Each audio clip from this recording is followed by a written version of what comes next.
কখনো কখনো জীবনকে নতুন করে ছুঁয়ে দেখতে হয়, যেখানে সময় থেমে যায় আর মন হারিয়ে যায় সবুজের গভীরে।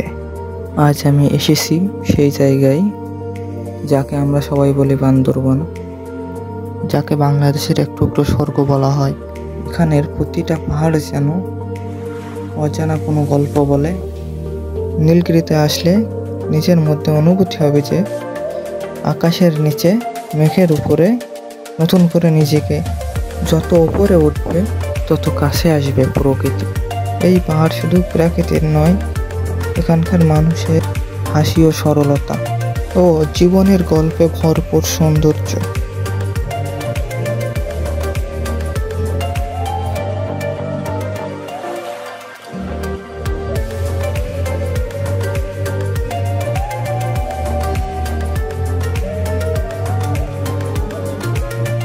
হয়তো জীবনটা এরকমই, একটু মেঘ, একটু রোদ, অনেকটা পথ চলা।